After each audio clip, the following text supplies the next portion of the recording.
Sa bagay, bitin tayo sa pakikipag-usap nung nakaraan, ano? Senator Richard Gordon is on the line again. Senator, good morning. Good morning, Arlene. Lugi ako doon, Jake. Yung kinausap niyo ko, talagang biglang gising. Ay, sorry po, Pasensya Senator, na ano. po. Pero ngayon, mahaba-haba oras natin, ano. Sige. Syempre, yung panukala nyo ngayon ng usap-usapan, yung Anong suspension of, panukala ko? yung writ of habeas corpus. Pero ito'y May pinaplano nyo papel pa na ba lang. kayo nakita na Wala pa sinabi nga, ko yun na ginawa ko? verbally pa lang, verbally, you articulated this, Ah, Senator. Oo. no, not even verbally. Sinabi ko, pinag-aaralan ko pa. Magbibigay ako ng matrix kung ano ang pwedeng gawin. Can we suspend the writ of habeas corpus? The answer is no, because it is only for invasion and rebellion. Alright? Can we declare martial law and habeas corpus? Yes. Pero ang presidente kailangan mag-report kagad within 48 hours na sabihin nila Congress. para sabihin ng Kongreso, ayaw namin o gusto namin. O gusto namin habaan pa beyond 6 days. Alright? So, yun ang sinasabi ng matrix. Kung hindi pwede yun, anong gagamitin natin? Nilagay sa Constitution yung Article 7 and Article 6. Sa Article 6, yung Kongreso ang nag-i-initiate. Sa Article 7, Presidente nag-i-initiate. He will call out the military and the armed forces to quell lawless violence. Pero in the case of martial law or suspension of the writ, that is only in case of invasion or rebellion. Right? So, doon naman sa kabila, kung hindi pwede yan, pumunta tayo doon sa kabila. Congress naman na nag-i-initiate. Alright? Ang ini-initiate ng Congress, in times of war or national emergency, the Congress may by law authorize the President for a limited period and subject to such restrictions as it may prescribe to exercise powers necessary and proper to carry out a declared national policy. So, sinasabi ninyo, ano yung kapangyarihan na ibibigay namin sa Presidente? Yun ang inaaral ko ngayon. yun, Pwede ba yung Juan, medyo mabilis na pabilis. Tinatanong ako eh. Siyempre, ang unang isip ko, para malabanan mo yan, mas mayaman yung mga drug pusher, correct. yung mga drug lord. Oo. Mas maraming gamit yan. Siguro, kailangan. Binoto naman ng tao yung konstitusyon na yan. Alam nila, nakalagay yan. Meron nakalagay doon, suspension of the writ of habeas corpus. At bali kaya nila binoto yan. Sabi, 3 days lang ang good nung habeas corpus. Alam nila, meron yan. Di ba? So, if anybody says, gusto natin paggamitin yung habeas corpus, nasa Constitution yan. Binoto ninyo yan. Di ba? So, ang sinasabi ninyo is that ang Kongreso, to its initiative, ay siya magbibigay ng ganitong suspension of writ. No. I didn't say that. Sinasabi ko, nung una, haka-haka ko yan, pero hindi pala pwede. Dahil nga nakalagay doon, for invasion lang at rebellion. Sa madaling salita, it's a germ on the mind na exploring, 'di ba? Exploring na balita na parang panukala, 'di ba? Panukala pa, wala pa naman batas. Hindi nga nabalita as panukala, yung pala mali pala, Senator. Oo, So, it's ganun not. pala. Oo. At nakikiusap nga ako kahapon, hintayin niyo ako at 3 o'clock, pero hindi ko pa natatapos yung matrix, paspasan nga kahapon, kailangan, umalis ako, nag-meeting pa ako ng Senate Electoral Tribunal, no? So, tapos meron kami mga ginawa doon sa Red Cross, I had to go. So, ang sinasabi ko, pinag-aralan natin maigi ngayon, at kung matatapos ko doon sa Martes, I will file that bill, no? Ano yung bill na yun? Ano yung exercise powers necessary na i-recommend namin sa Presidente na i-limit namin yung restrictions? Pwede bang sabihin natin, dito sa emergency, tinawag yung sundalo at pulis, bawal yung warrantless arrest, di ba? Alam naman natin yan, di ba? Pangalawa, pwede ba na pag nanghuli kayo, meron tayong record sa Special Committee on Oversight ng Congress, Senate and Lower House, na lahat ng hinuli nyo nakalista ron. Pero hindi natin i-announce kung makakasama sa malalaman ng mga nagbobomba kung anong hinuli na sa kasamahan nila, di ba? Tama. Pwede bang ang korte gagawa ng special courts just for drugs and terrorism? Dahil yan ang problema ngayon. O isipin naman ninyo, ilan na ang mga binomba? Arlene, ikaw batikan ka dyan. Alam mo, binomba nung araw yung super ferry, di ba? Opo. Yan po Meron yung ba nahuli 2000. doon? Ito, babasahin ko sa inyo. Ito. In 2000, LRT. 2000, Osami City ferry bombing, 39 killed. General Santos, multiple bombing, 3 killed. May 3, 2000. May 21, 2000, 1 killed. Metro Manila Mega Mall bombing. General Santos, June 24, 2 killed. hanggang umabot na dun sa super ferry bombing dito sa Manila Bay, hanggang umabot na sa tatlo sa Davao na malalaki, sa Sasa. Sasa. Di ba? Sa airport. Pagkasunod na buwan yun, nauna, bago Sasa, yung airport ng Davao. Kung saan 22 ata namatay doon. Doon sa Sasa, 15 ata namatay doon, di ba? Tapos ngayon, may bombing na naman sa Davao, 15 na naman, 40 na namatay, di ba? So, meron bang na-solve yan? Wala. So, ibig sabihin, yan ang creeping. Talagang sunod-sunod na bombing. At dahil ngayon, napupwersa ang Abu Sayyaf dahil nag-peace process dito sa NDF, sa NPA, nagagamit ngayon ni President Duterte, ng gobyerno natin, yung mga pwersa doon, dinadagdag ngayon sa Sulu at saka sa Basilan para hulihin at tapusin yung problema ng Abu Sayyaf. So, yan ang period of the emergency. Tarin ko kayo, yung bang pumuputok na kanyon doon, sinasabi ba, ito para sa Abu Sayyaf lamang? Hindi. Pag pumutok marami tatamaan, di ba? For Tama. everyone. Walang pinipili. May collateral damage yan. Collateral damage kagad yan. Human rights ba yan? Yes, may violation doon. Kahit paano. Di ba? So, ibig sabihin, hindi perfect world eh.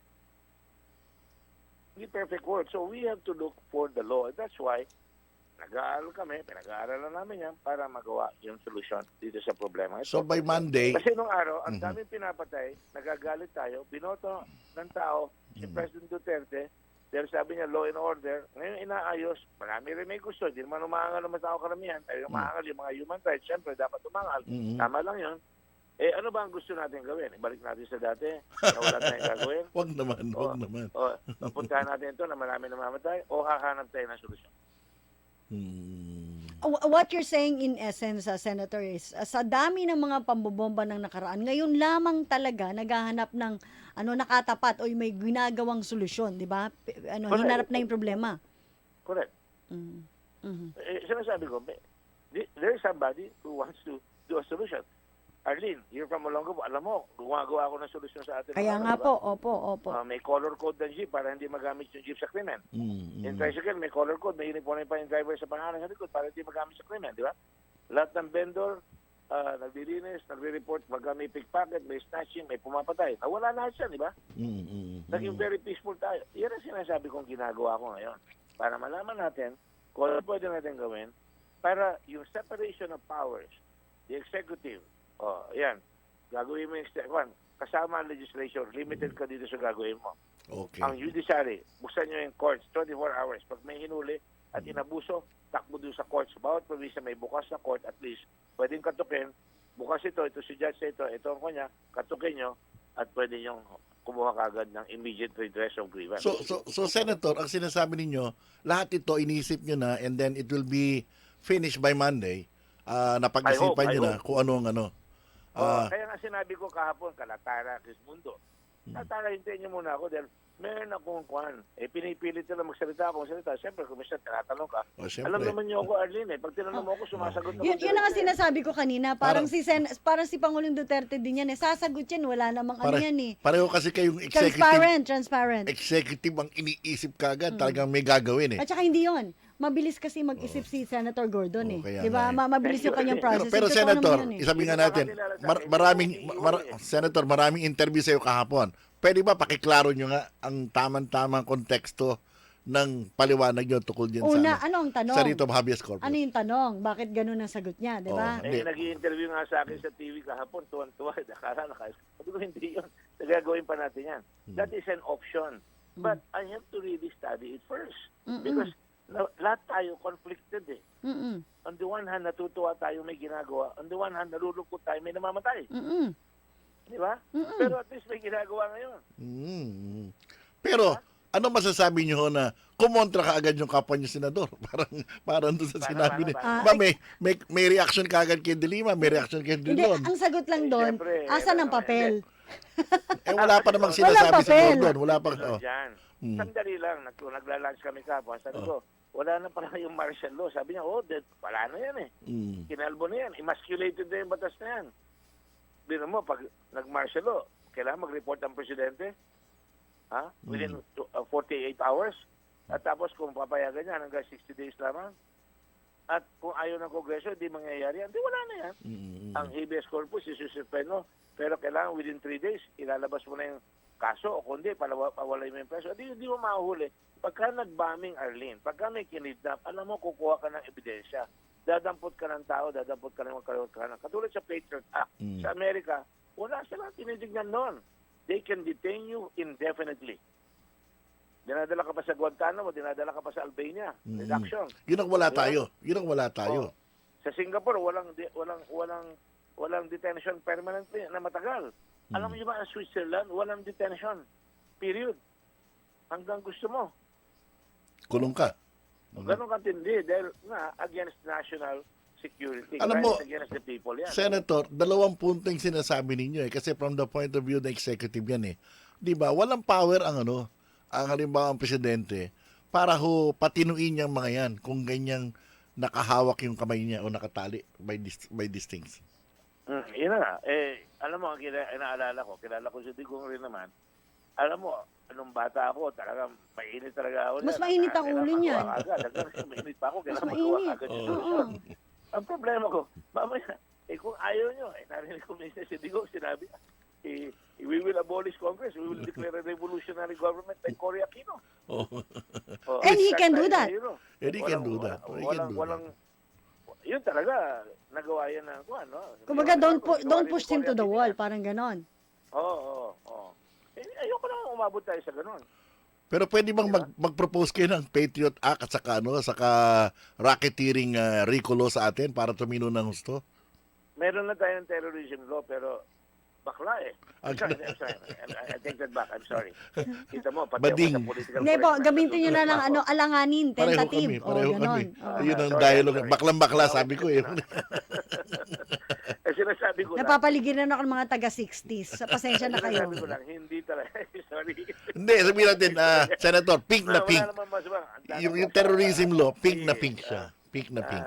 Tingnan niyo yung staff ko, ang daming Pero sinasabi ko lang, I don't have to be defensive about that. Pero sinasabi ko, hindi 3 days lang madedetain sa terrorism law. Ganun ba? O tanongin kita, may nalang kayo na-detain na terrorist act? Wala Meron pa. na kayo alam? Wala pa. Oo. Kita mo, ang dami-dami. Pero alam niyo, yung sinabi niyo, mabuti na minention niyo yung mga previous cases ng bombing sa Pilipinas because pag in-examine mo yan, hinimay mo yan, iisa ang signature na all points to the ASG. Ibig sabihin, it's time to really address the problem. Sila yun. Correct. Okay, sige. Correct. Ang ayoko lang, pag in-address mo yung problem, meron kang reputational damage. Yung ginagawa ngayon, di ba? Okay? You cannot have everything. Pag hindi mo naman in-address, may reputational damage ka rin. Oo, inutil ka. Ganyan wala kang Ano ba ginagawa. gusto natin? May ginagawa o wala? Pag may ginagawa, you cannot have your cake and eat it too. Tama. Sige po, sir. At least naklaro natin yan. Senator Richard Gordon. Pero may maraming sinabi ako kanina, paririnig ko sa inyo, Ano? ha? Ano yun? Hindi pa kayo on air, I said it. Sabi ko ganon, sa susunod na eleksyon, pag natapos ni Digong ang kanyang termino, wala na akong ibang nakikitang pwedeng pumalit sa kanya na ganon ang willpower. Oh. Ito na, ituloy nyo na po, Senator. Mabuhay. Tuloy nyo na po. Thank you very much. Tuloy nyo na. Sige po, maraming salamat sa iyo. I'm a great fan of Digong because he has political will. I have political will too. Pero, siyempre, tulungan na lang natin kung nagsushoot. Tulungan natin. Kung hindi naman nakakashoot at nagkakamali, punayin natin. Pero magtulungan tayo. Sige po, Senator Richard Gordon. Thank Thank you you for very this morning. Salamat po. Thank you, Arlene. Arlene de Thank la you. Cruz, Jake Madarazo, Banger